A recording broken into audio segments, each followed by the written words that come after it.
Hello. So yesterday was day 1. Today is day 2, going to Tennessee. The Belmont's behind us because we haven't left Belmont. That was the house name. Yeah. So today's day 2, and yesterday was day 1. I don't know why I'm saying yeah a lot, but day 2, yesterday was day 1. Let's go to Tennessee already. Sadly, we didn't have any footage for the train because my phone actually died. We didn't have any footage for the train, the tea party, and a lot of other stuff. But right now, we're actually going to the pool. So I have my swim trunks on and going to the pool. It's going to have a fun time. Yeah, but you can watch the footage that happened on the train and the tea party on my mom and dad's channel, the Denman Homestead. Go check that out. We're going to the pool, so I'll see you there. Bye.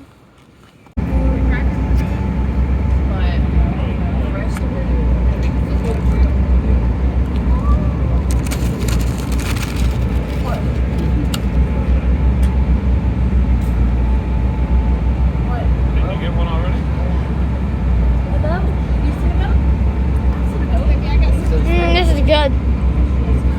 Good pretzel.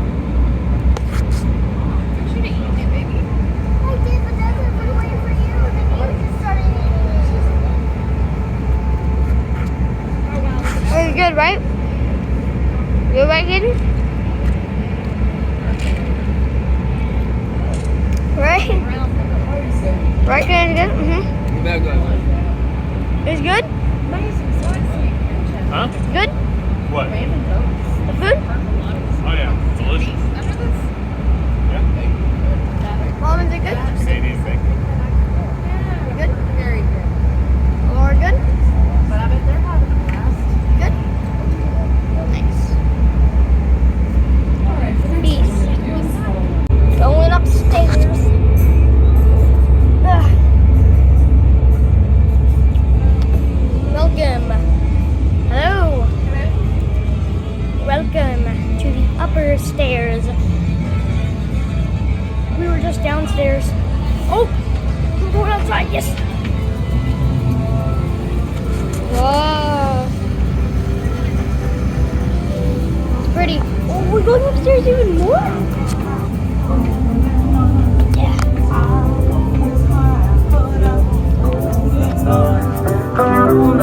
I'm gonna be your number one. I'm Tiny, I'm gonna be your only one. Tiny is hot, I'm holding on. Tiny is hot, I'm holding on.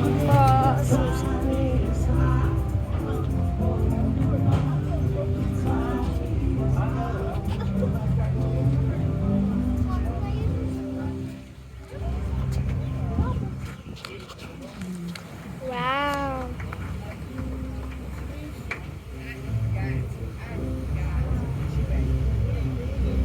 Pretty.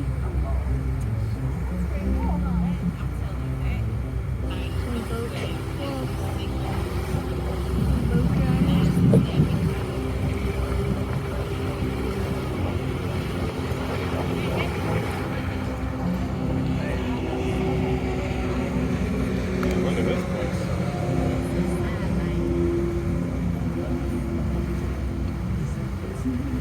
What do you think that is? Wow.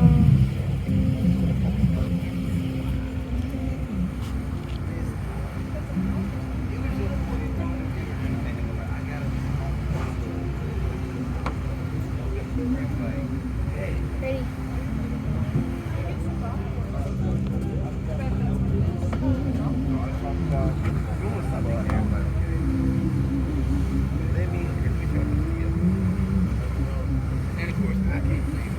What do you think, Connor? What do you think? What do you think? I think it's good. What do you think? Yeah, it's good. Good? Yeah, what about you? Good? Good? Yeah? Yeah? Good? Yeah? Yeah? Huh? Good? Good? Yeah? Yeah? Mhm. Yeah? Good? Okay. Yeah? Mhm. Cool? Yeah? Yeah?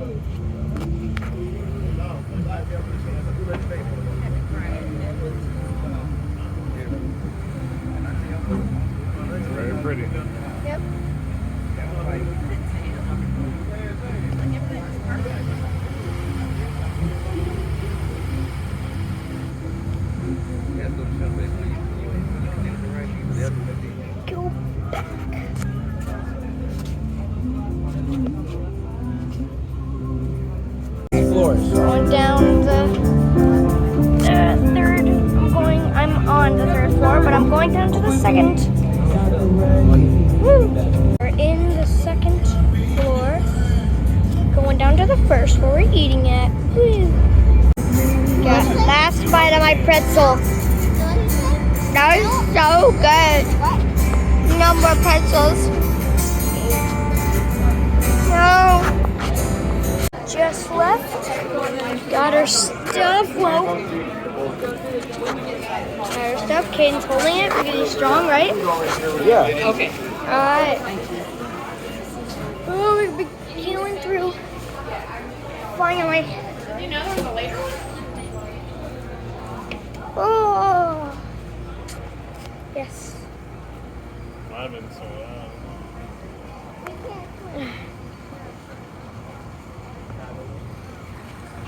We have made it. We gotta get back to the RV to let the doggos out. Yep. They probably it's heat in your bed. You need sunscreen. How would you feel? Good. Welcome back to the RV.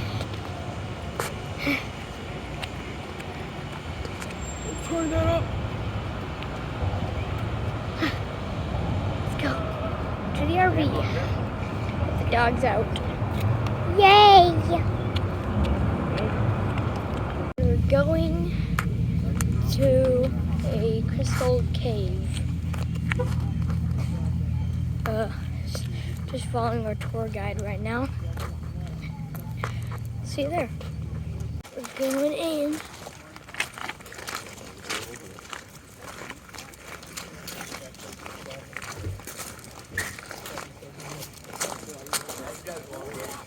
Notice the big old board?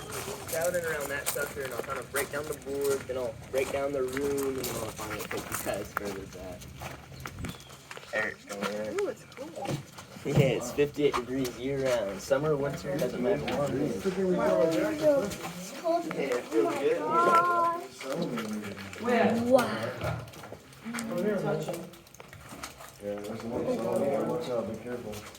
Oh, there's a salamander. Oh, yeah. There he is. Oh my wow. Yeah, try your best to crowd in around kind of the map up there. I just like to start my tours with trying to give people a general idea of the entire cavern, and not simply what the walking tour is, you know. Yeah, it's wet down here. I'm excited for this rain. I'm hoping it's gonna be good for you. But alright, look at the map up here, guys. Everything that you can really see on the map realistically shows about 5.5 miles of the cavern discovered at the time, y'all. The whole board, guys, every single panel, it is very, very old.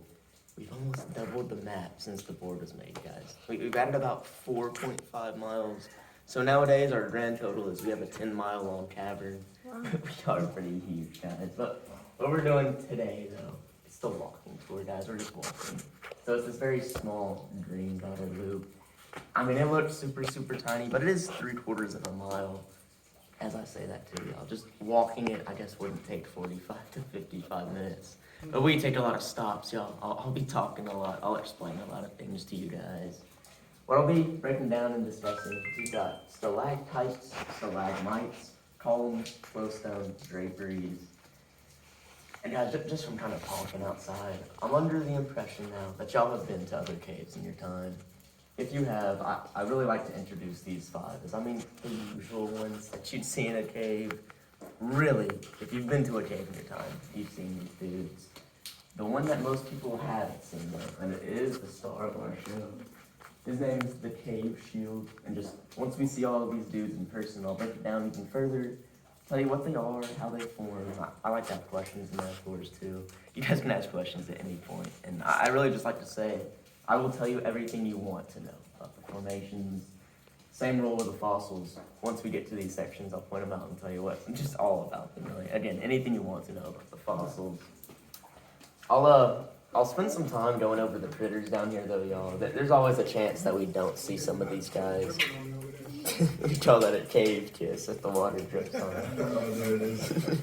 But yeah, we got some critters down here, y'all. And again, there's always a chance that we don't see some of these guys. So I briefly kind of just discuss all of them. I like to start with a spider. Officially, his name is the Crystal Caverns Cave Spider. This place used to be called the Crystal Cavern just way long ago. So you might be connecting some dots in your head and thinking, the spider's named after this place? He is. Only place in the world that you can find this spider. He is 100% unique to our cavern.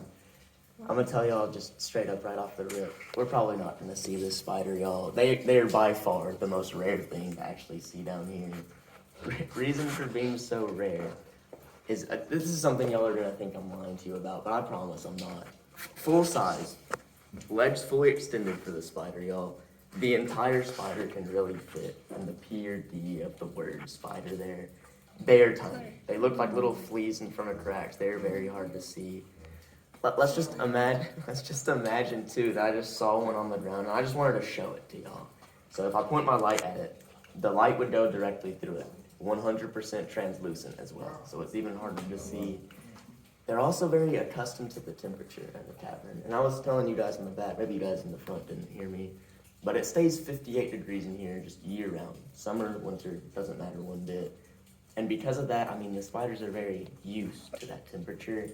So if humans even walk too close to them, because we're about 98 degrees, they get way too hot, they get scared, they run away. I've been giving tours here for a minute, y'all. I've only seen 2 of these guys my entire time. Again, they're by far the most rare thing to see down here. But I mean, stay on the lookout, I guess. Try to find little flea-looking insects in front of cracks. We may not see one of those, but as a So bigger one. I was about to say it. So do you guys like spiders? Do you want to see a spider? You guys don't like spiders? All right, don't look at this. If you do want to see this massive spider, come to where I'm at, y'all. We have 5 entrances to the cavern, so we get some unindigenous creatures coming in here every once in a while. And Raccoon Mountain, we're just kind of known to have a bunch of wolf spiders, y'all. That is a massive, massive wolf spider, kind of right here up on the ceiling. And again, we're not gonna see any more of these guys. They just get in every once in a while. Yeah, you guys might have to keep squeezing. He's way back there. And I use my kind of the shadow of my fingers to point out a lot harder. Did you see him? Yeah, he's just on the ceiling flat. Right in the center of my flashlight. Where my finger shadow is. yeah. That's huge. Yeah. Oh, he's a big one. That thing's a monster. He's been there for about 3 weeks, y'all. He's been eating all the crickets that get up there. He's been living good recently, you know. Yeah, those things can jump. Yeah, oh, they jump and they chase you, Yeah, you which is don't wanna fun. get close to that. I do not like wolves. Yeah, they'll hop on you. We got some bats in here too, guys. The board says they're called Eastern Pippinstrill bats. But yeah, I mean, the board is very old. Actually, in recent years, Eastern Pippinstrills, they were reclassified. They're considered tricolor bats as of currently. And again, kind of right off the rip, y'all, it's gonna be very hard to find this bat. It's not bat season for the cavern. The way bats, just collective bats, like to operate is they really chase the warmer environment. So in the summertime, so now, it's hot outside, 58 in the cave. They want to be outside. In the fall and the winter, though, is what's deemed bat season. It's colder outside, but it stays 58 in here. So that's when they want to be in. With that being said, though, y'all, I do like to mention we're in Tennessee. Tennessee weather is very strange. Really hot, really cold, really hot, like every other day. So, I mean, they are in and out a lot. I'll try my best to find you guys a bat. And then we got 3 types of salamanders. I'm gonna clear the air on salamander first and foremost before I break these guys down. Tons of people come in, y'all. They see them and they think they look like lizards, so they have to be lizards. They're related to frogs, y'all. They're not lizards at all. So really, being related to frogs, the way I encourage people to think about a salamander, envision a frog, stretch it out. That's a salamander. Completely generic one, he's a slimy salamander. Cave salamanders are orange to indicate that they are toxic to predators, only if eaten though. So that might clear up some confusion if I handed you the waiver and I said, don't eat a salamander. This is what I was talking about, don't eat this guy. Spring salamanders, y'all, completely aquatic. They spend all their time just swimming in the water. And then finally, too, we got some cave crickets. I'm gonna try to find you guys some cave crickets. Oh, there's 3 in this crack right up here. There's another one down. Yeah, these are just the crickets. These aren't spiders. These guys, y'all. I really like to compare them to what are called camel crickets, if you know what those are. So camel crickets are the crickets that you might get in a basement. If you have a basement and you get those crickets, they're pretty much identical to these guys. The main, I tip my finger to show. There's 3 of them kind of in that track. But what they are and kind of the unique thing that camel crickets have and these guys also have is, guys, they really just don't make sound. They don't make that chirping sound that you're used to crickets making. They don't have spines on the back of their legs. I'm gonna call them normal crickets, but normal crickets have that spine. They rub their back legs together, and through that process, it's the spines that emit the chirping sound. So I like to say no spine, no sound, completely quiet 100% of the time. But yeah, it's really all. That's all the information on the board. I'm gonna briefly break down this room, but then I'll finally take you guys further back. This is really what we call the discovery room, y'all. Surprise, surprise, was the first room ever discovered down here. Really though, I mean, the people that were on the land working outside in the early 1900s, farmers. Being farmers, they didn't know, they didn't care if anything was in Raccoon Mountain. They really didn't know anything about this place until about 1929. In 29, 2 farmers' kids, they just noticed this rabbit go down a little hole outside. They followed suit for whatever reason, then that hole ended up being a 30-foot belly crawl. They were the first people down here. This is my first tour of the day, y'all, so I'm gonna point this out, but just kind of bear in mind, there's no hole there now. But where all this cobblestone is, kind of near that spider, that top corner up here, that's where that gap would have started. It would have entered the cavern right here, gone straight down, kind of behind the board, and then cut sharp right, and just, again, keep following the cobblestone. Across the door when the door was just a wall, and then through right there. That was the first entrance to the cavern. Kids popped in through there. When they found the room though, y'all, pitch black. They got scared, they told their parents. Their parents told a dude by the name of Leo Lambert. Now, as I say that, y'all, if you have been to Ruby Falls or Nickajack Caverns recently, that name should ring a lot of bells. He's also the founder of those 2 places. I like to introduce him as a big cave guy. He bought this place in 1930, and then in 31, he started giving tours. So the first tour, y'all, went out of here 90 years ago, and I just love saying that. It's always nice to say. But yeah, with that, I've taken up way too much of y'all's time. I know you want to see the cavern. I'll take you further back. Watch out for this little pool, y'all. Be careful. There's flooding down there. I think he left his walkie-talkie. And I think the first set of steps, y'all, just watch your head. We're gonna run into a lot of mundane rocks throughout the tour. We named this dude Memory Rock, because if you hit it, you don't forget. Wow.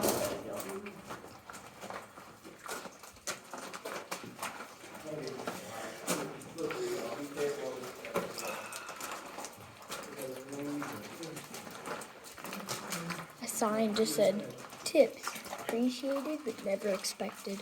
Oh, really? Yeah. Mhm. Like me. What?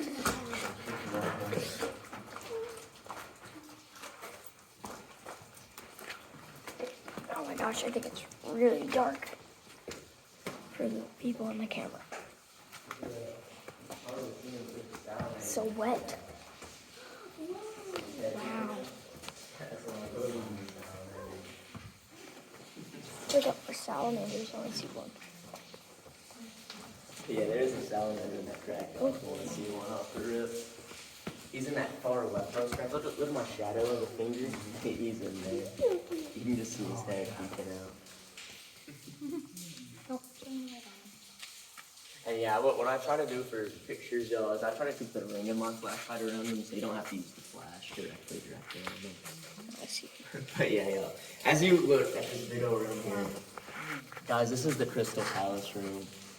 Briefly, too, I like to say, guys, this is the 3rd largest room that we have in the entire cavern. We really do have 2 larger rooms. Those 2, I mean, they're just deeper in the cave. You guys saw on the map. We're not going super deep. This is the biggest place that we're going to be seeing today. And now with that, with us actually looking at it, guys, I just like to give people a bit of explanation, really, about what our cavern is and how we really formed. So, y'all, we're considered a solutional cavern. The title there, solutional, really all it means, that the special and unique thing about limestone is, though, y'all, it is very, very heavy in calcium.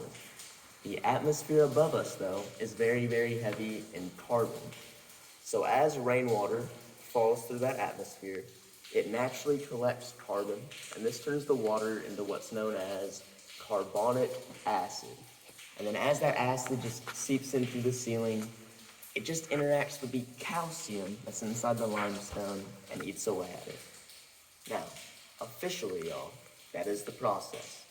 The way I suggest you remember it, y'all, if you really want to think about this, is simply think beer and soda contain carbonic acid. That's why they're carbonated drinks. Your teeth, though, they're calcium. So if you drop a tooth in a soda, you get cavities in the tooth. Simply take that process, extend it to this, and think. All we do is get cavities in the limestone. And now millions and millions of years have gone by, and I like to say we're in a big old cavity that we call a cavern. And then with that too, the first real formations you guys can see, just all right above your heads.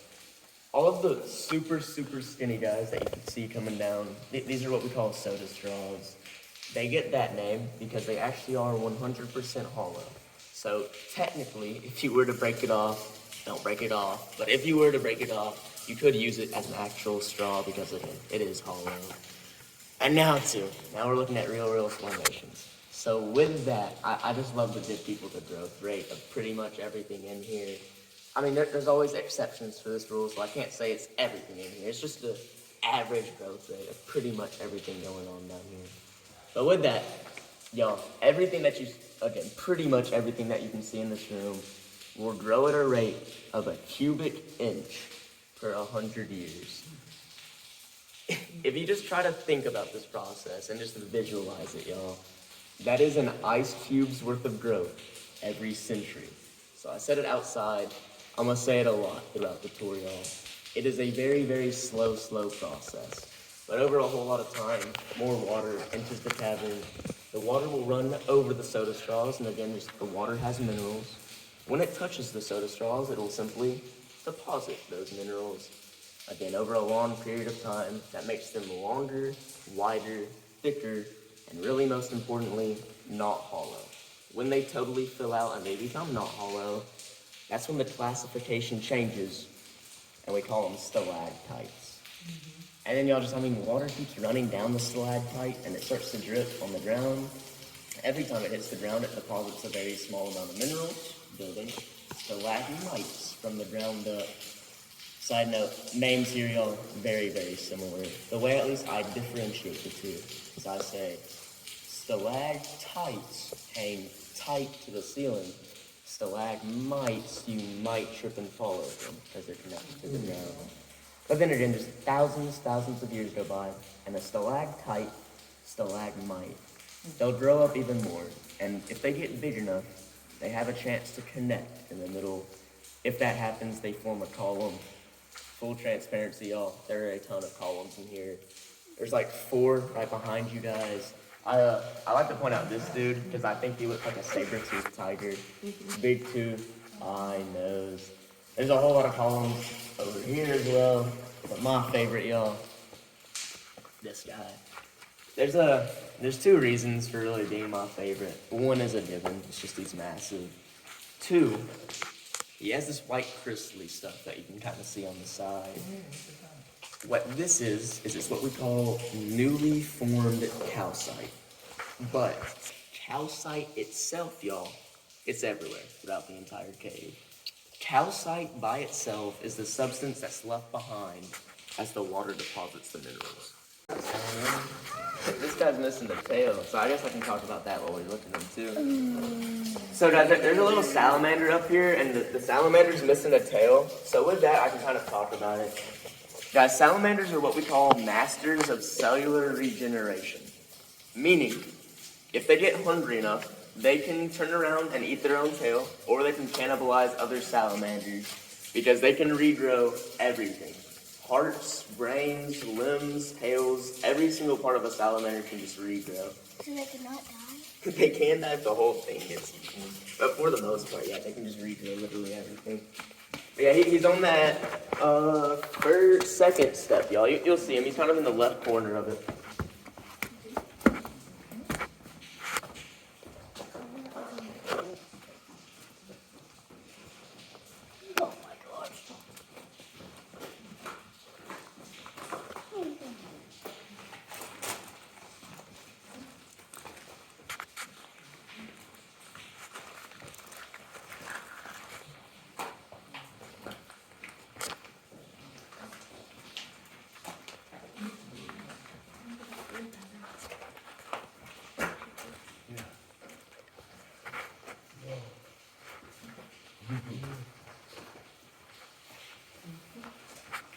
before I continue my spiel, y'all, is anyone from Florida by chance?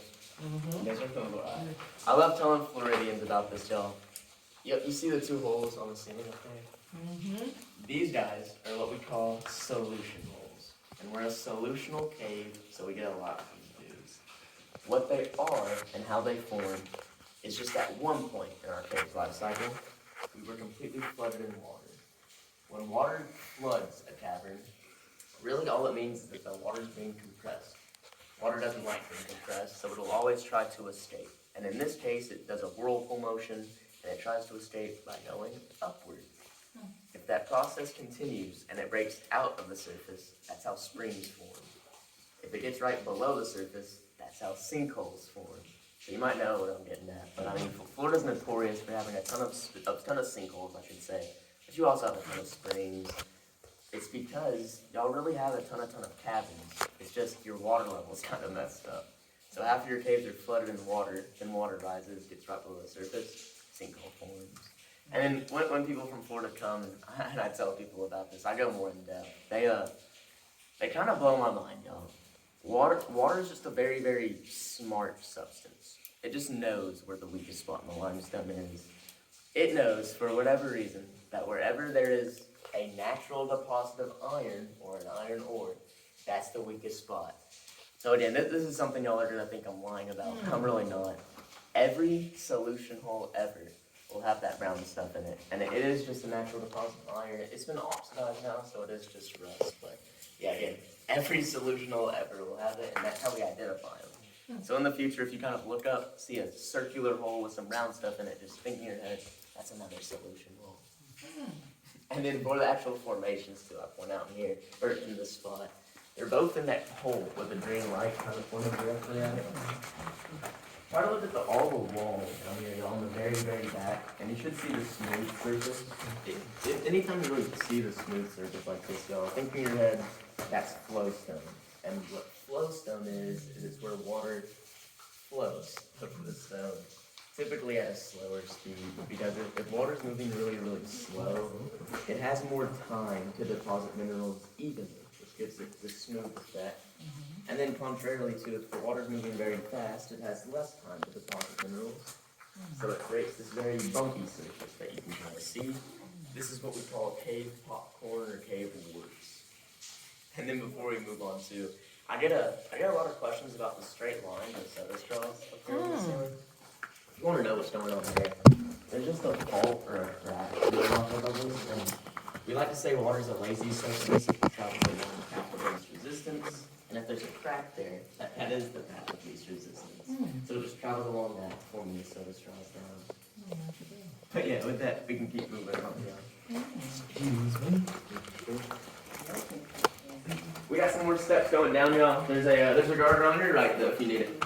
And then also, at the very bottom of the steps, y'all, it's the lowest spot in the tour. It's literally the only spot that I have to duck, so just watch your heads as we get down there.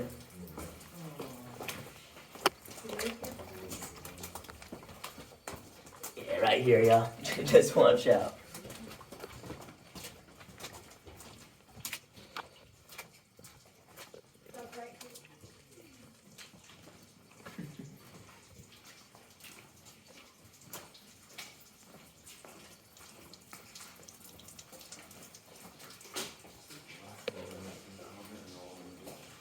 So cool.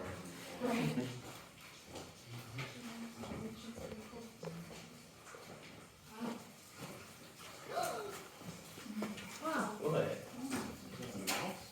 Mouse or a rabbit or something. But you saw some? Yeah. Yeah. It just hopped all the way up there. Was it a mouse? We sometimes get cave mice, though. It looked like a little rabbit. Ooh, this is getting exciting. I'll have to chase that sucker down later today, huh? Yeah, it hopped for sure. Sometimes it does have more little mice get down here. I'm expecting that that's one of them. I've only seen one ever before. So maybe y'all just showed me my second one. But yeah, as you get up here, you'll just see this little pool of water.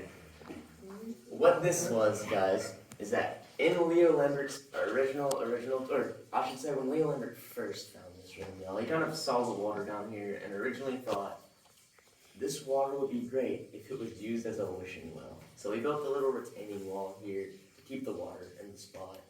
And back in the day, he used to really have people throw coins in here on just his early tours.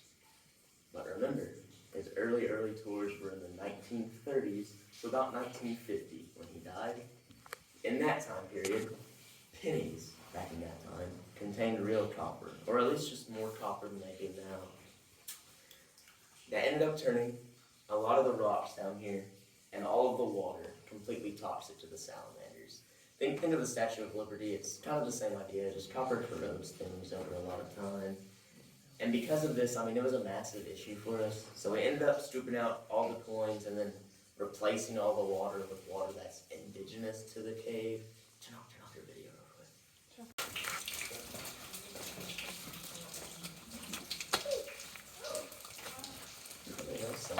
Usually they love this room. Y'all see anything? No.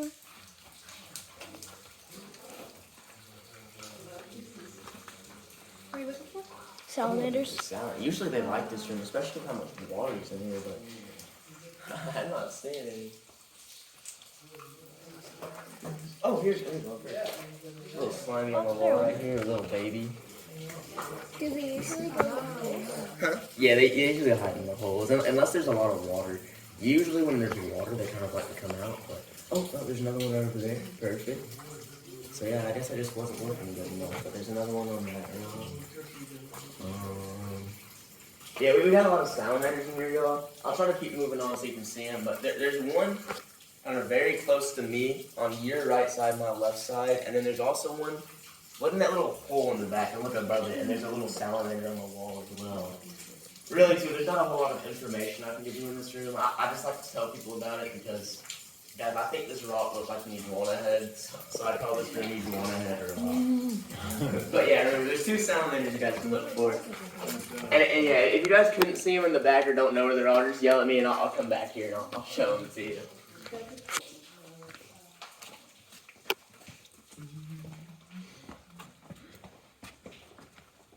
Get more dry now down here.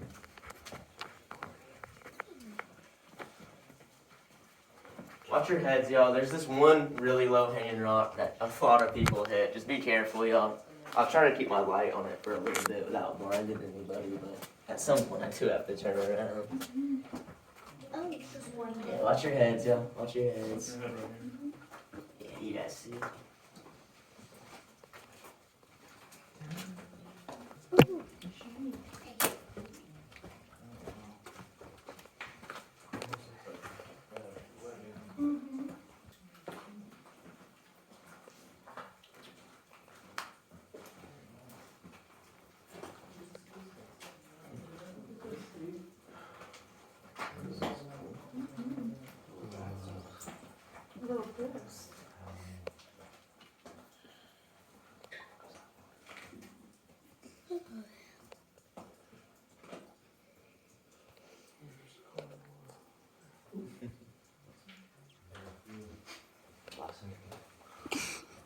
Hey, don't make me rush. You guys can keep looking back there. I was just so beautiful, Chris. Yeah, I like the new forecast back there. But yeah, again, you don't have to come up right now. I just like to kind of preface this room by saying, guys, this is my favorite part of the tour. I love this room.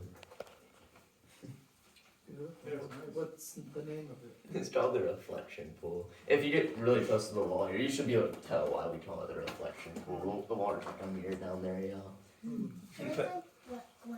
Like glass, yeah. Oh, yeah. In a second too, you guys can see with the flashlight, there's some ripples going on, but I mean, you gotta get the grand idea. It's very reflective. But look, y'all, there's like no water down there. It is very, very shallow. And as I show you that, your next question is probably, then how does it reflect light so well? Guys, we're kind of a unique cavern. We're a cavern inside of a mountain. What this means water can do is water can filter then directly through a mountain instead of going over or around the mountain like normal. When that happens, if water just filters through a mountain, it has the opportunity to pick up a lot of unwanted minerals, is how I like to put it, that are inside a mountain. Namely, the water picks up a bunch of manganese. Manganese is what we used to use to line mirrors with back in the day. So that's why the water is like a mirror. Then also, y'all, when the water filters through a mountain, the main thing it picks up a ton of is a ton of magnesium. Magnesium itself, you might know, you might not, but magnesium is a very strong natural laxative. Kind of think of milk of magnesia to make the same stuff. And with that, you guys will all know what I'm getting at. But we really used to do overnight tours here with Boy Scouts and Boy Scouts only. That was probably the worst idea that we ever had, you know. These Boy Scouts they'd spend the night in the cave, obviously, and then wake up in the middle of the night, sneak away, and drink a lot of this water. I can't lie to you and say that I worked here at this time. I didn't work here at the time. But we're really supposed to say that we didn't have fun cleaning up the man-made stalagmites, guys. Do not drink the water. I promise you won't have a good time. I like to say the down and dirty tours. It's where we give you a helmet, gloves, knee pads, and you have to crawl through some small spaces.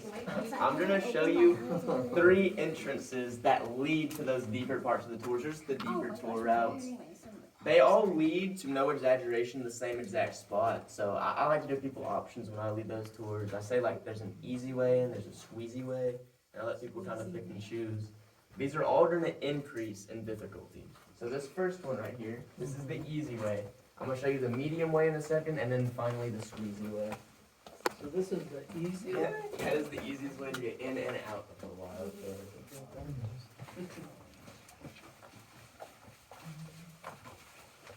And we got some more slick steps going down. There's a guardrail on your left.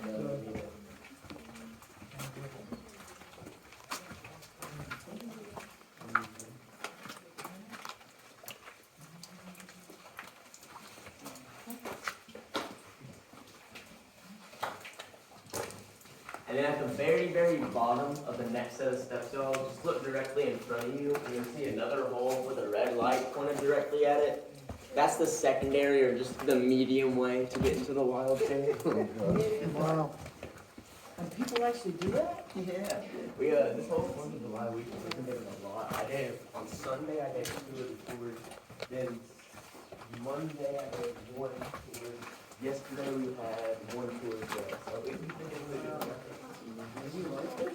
Yeah, they're fun. And it's not crawling completely the whole time. It's like a small crawl, huge room. Small crawl, huge So I room. guess you make them wear gloves so they don't touch everything, right?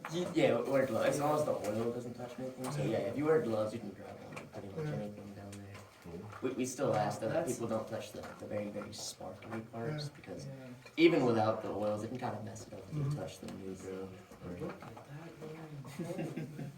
Wow, so this is the most advanced part? No, this is in this room. Is what I'm saying. It's not this back area. Wow. That is spectacular. Alright, before I tell you guys about the wild cave entrance, you guys are looking down here. I'll tell you what this is. This is what we call the Hall of Dreams, this whole back area. It gets that name because, again, we did overnight tours. This is where the kids slept. Briefly, too, I won't spend too much time on this, y'all, but we don't give the tours anymore, mainly because they drink the water. But also, I mean, guys, it's just a bunch of Boy Scouts down here. They broke nearly every single formation that is in this entire room. So yeah, we no longer give these types of tours. For the main wild cave entrance though, and again, we use it as the main entrance because it is the tightest way. We like to gauge if people are comfortable in tight spaces right off the rip. It's that old, y'all. That's what we call the mail slot right there. Because you feel like a piece of mail as you're getting through. The mail sluts. Wow. Yeah, that is the tightest way to get back there. If you guys wanted to, I mean, there are tighter squeezes actually in the wild cave. That's not the tightest in the whole cave. It's just the tightest entrance to get back there. And again, we use it as the main entrance because we try to gauge people and just see if they're comfortable. I like to describe those tours as not this tour. This one, I mean, you can tell is very, very informative. I've been telling you what's going on. That one is not informative. The guide is simply there to get you through the cave because he knows the route.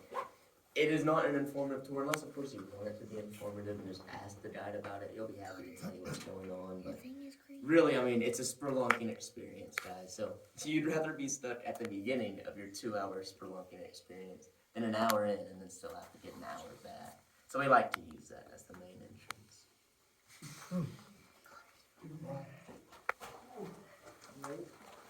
Like the rails. And then along this whole passageway too, y'all watch your heads. A lot of low hanging out.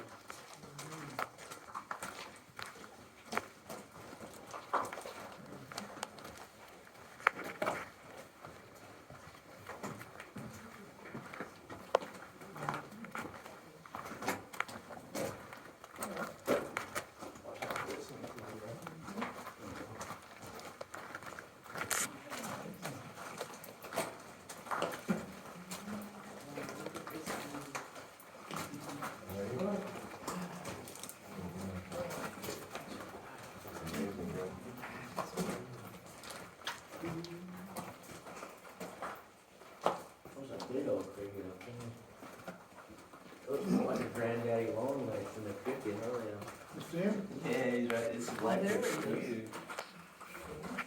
Oh, Where? see you guys moving. Isn't it up here? Yeah, I guess I skipped over this on part of the board, y'all. But yeah, all the cave crickets down here, they do have those antennas because I mean they live down here, but the cave is very dark. So nowadays, through evolution, the entire exoskeleton of the cricket has grown in front of its eyes. Using its eyes, it can really only tell the difference between the light and then the dark. So that's why it has the antennas to feel vibrations in the rock. But also, guys, this area, I won't spend a whole lot of time. This is the fossil section, and at least for the walking tour, we only really have two types. We have a lot of crinoids, I should say, and one final remaining piece of a blastoid, all of which are on the ceiling, y'all. If you're in the back too and want to find some crinoids on your own, feel free, just pull out a phone flashlight, look up. You will find a lot of little cylindrical pieces like this. And I like to kind of briefly show that they're everywhere, y'all. There's one there, right under it. There's a whole patch to the right of it. There's one there, there, there. They're all over the place. If you just look up, I promise you will find some.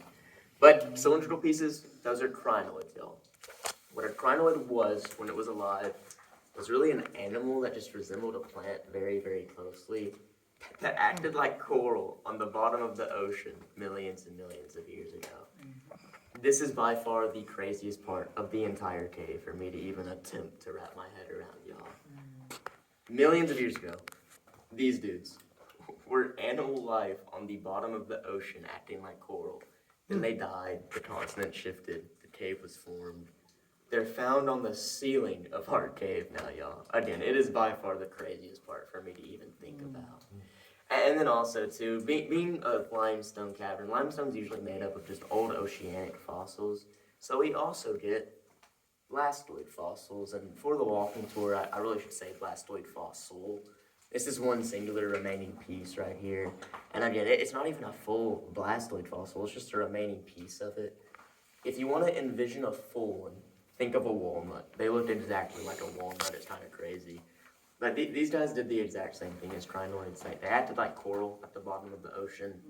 The main difference between the two is that blastoids, they didn't look like a plant, so they could swim through the water.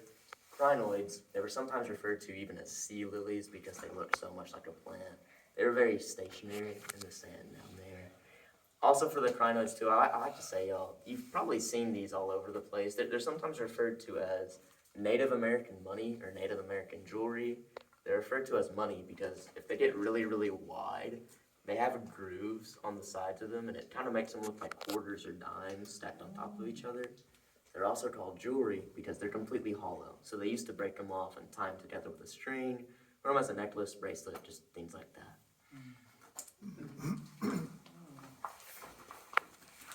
And I know it's really dark. I'll give you one more room right there.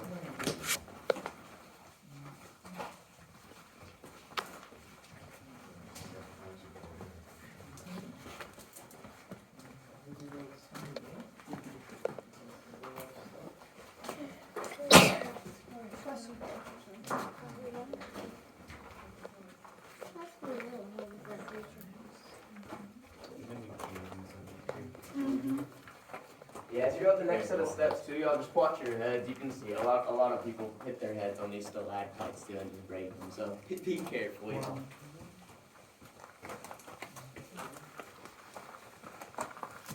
And then at the top of the steps too, this one little spot is pretty steep. So just be careful right here. You wouldn't expect it to be good. It's like my ears are This is what we call a sand gas over. Oh, you think that looks like sand gas? Yeah, look at that.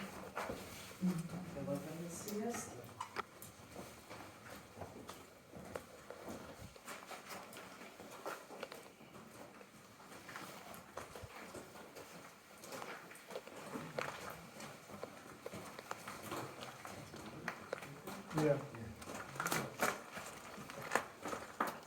And as you guys are up here, I just like to stop in this room because y'all can really touch something if you want to. So up here where this mound is, this is a completely natural mound of pottery, not pottery, it's just normal clay. I like to say it's like pottery clay. You can feel free to touch some, take some if you really want. Again though, y'all, my only word of advice really is, it's clay. Clay is made out of water.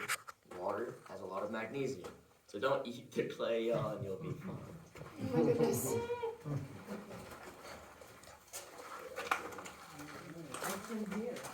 Down there, so that anything that's like a little hole there, we're supposed to call them maintenance holes, but really, y'all, they're little shortcuts between the tours, or between the rooms. You guys remember that iguana head room I was telling you? Yes. If you go back there, there's a little breaker for the lights, and then if you keep going, there's even more maintenance holes to get to iguana head. There's a lot of hidden paths that we've kind of been walking past. Cool.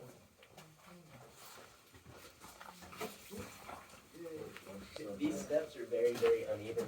Watch out for that. You can see it's much taller than the other one.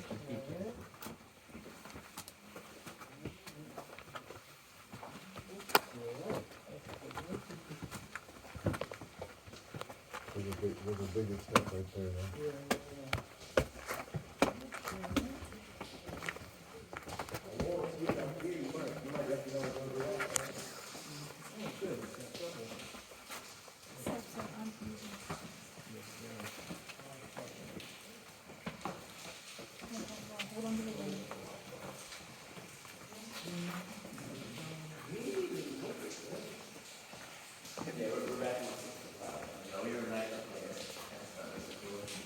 Oh, we were on the other side, so.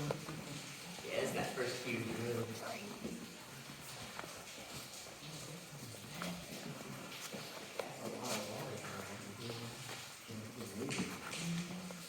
Seems to be more water in here than there were before. when we were walking. It's strange, 'cause yesterday there's not a lot. It's just some more of the rain that we got last night and today. I was surprised coming in too to see how much water is down here. Alright, yeah, and then... Alright, as you guys get down here, you'll kind of notice that we're back in the Crystal Palace room. We were just right on that ledge, way over there at the start of the tour. From this perspective, y'all, there's some things that we can see that we really just couldn't see from over there. Namely, these types of formations. These ooze, they go by the name of draperies, and no joke, they really get that name because they look so much like curtains. The way they form and really what they are is water comes out of the top up here at a very, very slow speed. And again, when water moves slowly, it creates that smooth surface that you can see at the top. But then, when water transitions into moving slowly in a vertical fashion, it tends to follow the same path that it just took over and over and over again. Remember, water is a lazy substance. So when that happens and it takes the same path over and over, it builds that individual path outward. And that happens a lot, and that's how it creates this curtain-like effect. And too, y'all, you might have eyed it as you were walking down the steps, but this is the star of our show, guys. This is the cave tube.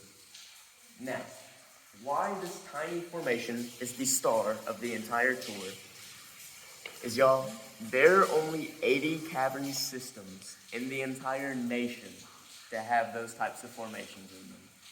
And to just put that number of 80 into perspective for you, Tennessee is the state with the most cavern systems in it.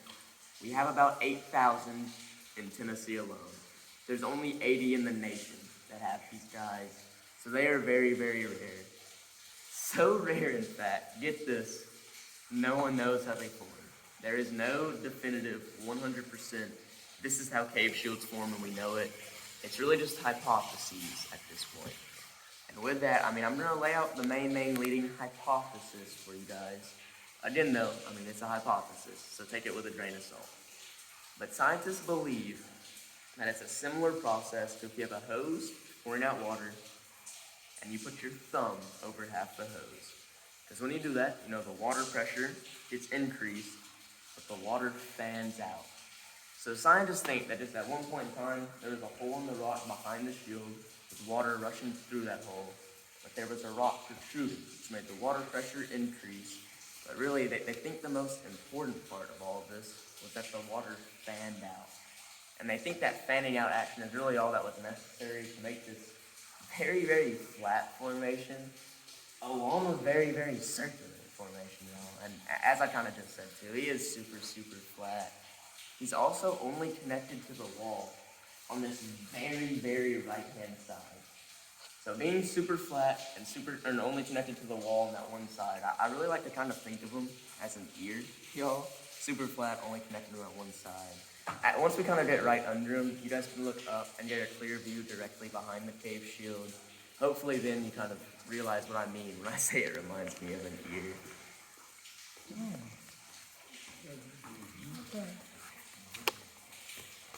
The date of this, y'all, is very important. 1986. In 1986, there was no law that had been passed where we could actually charge people for breaking formations. That didn't come until 1988. In 1988, the Cave Protection Act was passed. This is the law that we could charge people for actually breaking formations. The pricing currently is, it's about $1,000 an ounce. That's expensive. Now think, formations, y'all, are very, very heavy. It's a lot of ounces. $1,000 an ounce roughly comes out to be about $100,000 a foot. Insane price. So, if he had done this 2 years later, y'all, he would have owed, of course the government, not the cave, near $300,000, which is just insane for me to even think about.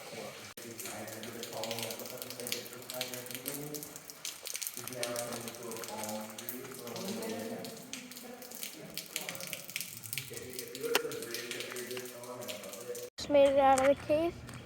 That was awesome. Really good tour. Really liked all the lighting and stuff. Some parts my phone was about to die, so I had to like turn it off and stuff. So like the parts that I didn't record is on my parents' channel, the Denman Homestead. Going back to the RV. This is my burger. I got it. It's from the boat. Yeah, the burger. I'm gonna eat my burger. Yay. Going on a train. Going on a mountain. We're on a line right now. Woo! Going on the train.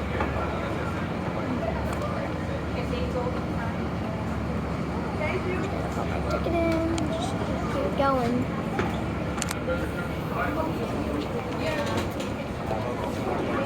Okay, well, here we go. Oh, why is it so? Oh, why does it like go up, but we have to go down on it?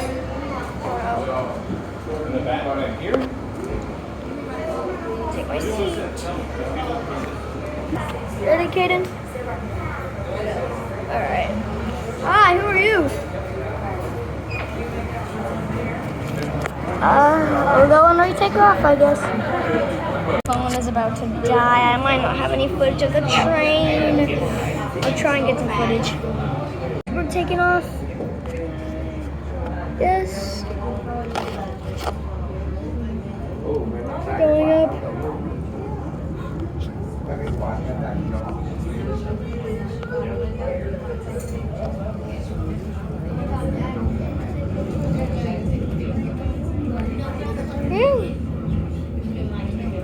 Get to see everything. Maybe I can see you whenever we get to the top. Look at that.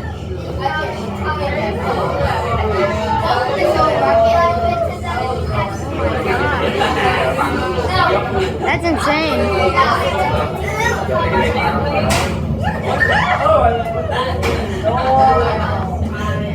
my gosh. See everything. Oh my gosh. Alright, watch the step as you exit. We're exiting now. This is amazing. Look at all the things. Oh, what is this? Formula sour. Cool. Wow, look at this.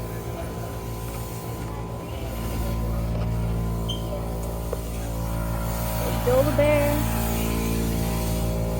What are these? Are these eggs? I am amazing! It's amazing. Oh my gosh. Look at that. So high up. You can't really tell, but it's high.